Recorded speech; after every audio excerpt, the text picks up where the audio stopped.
association, nous, on ne fait pas des choses spécifiques pour convaincre, par exemple, des gens à prendre un vaccin. Pourquoi on voit que beaucoup de gens ne veulent pas ou les gens hésitent et chez nous, on veut que l'ambiance est tranquille. Pour nous, allez, à mon avis personnel, ce n'est pas notre boulot vraiment de convaincre les gens à le faire.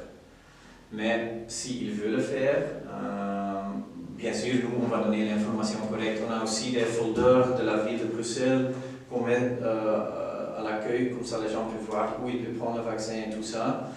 Donc on va aider les gens, mais on n'a pas une chose que nous on fait spécifiquement pour convaincre les gens. Donc voilà, mais il y a beaucoup de gens qui ne veulent pas.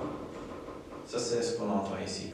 Il y a beaucoup de raisons et c'est complexe à dire, mais j'ai aussi des collègues qui ne veulent pas avoir le vaccin. Donc tu vois, c'est pas seulement les gens qui visitent,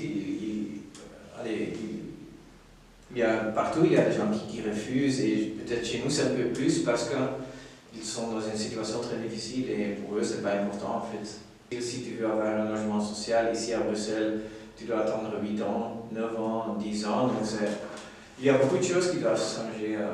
C'est au niveau politique, mais c'est en général pour aider la situation de sans-abrisme à Bruxelles, c'est quelque chose qui est très sévère, mais voilà.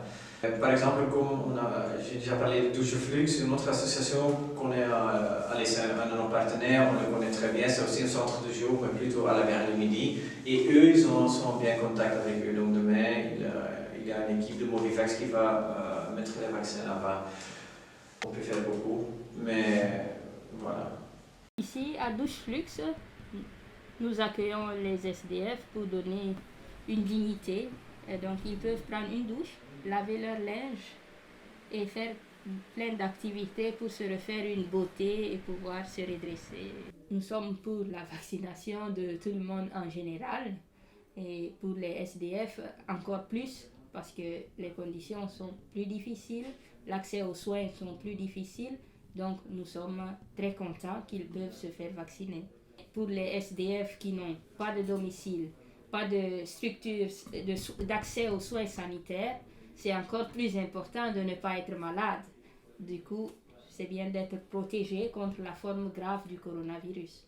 Mais il y a la peur qui est là, il ne faut pas le nier. Il y en a qui ont peur et alors on essaye d'expliquer l'intérêt de faire cette vaccination et que les effets secondaires sont très rares.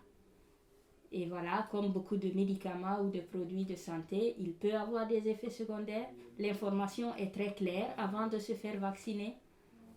Et voilà. Les gens arrivent, ils ont leur fiche pour s'inscrire. Et quand ils arrivent dans le centre ici qu'on a improvisé, ils sont informés de ce que c'est que la vaccination, encore une fois, de ce que ça peut apporter et des effets secondaires éventuels. Et leur accord est demandé alors s'ils veulent faire la vaccination. Donc un lien s'est créé depuis le temps que je suis là et une certaine confiance s'est créée. J'ai pu en tout cas faire changer certains qui étaient radicalement contre et que maintenant ils sont vaccinés et pour ça je suis très contente. À Bruxelles, il y a beaucoup d'organisations, mais assez, je ne sais pas si je peux dire ça parce que je ne les connais pas tous. Il y a beaucoup d'organisations, mais il y a aussi énormément de personnes précaires, de personnes sans abri ici à Bruxelles. Je ne sais pas si les attentes sont comblées, mais personne ne souhaite être nourri dans la rue. Donc, tout ceci, le gouvernement doit faire beaucoup de choses pour que les gens aient des logements, pour que les gens soient mieux nourris, pour que les gens soient mieux soignés.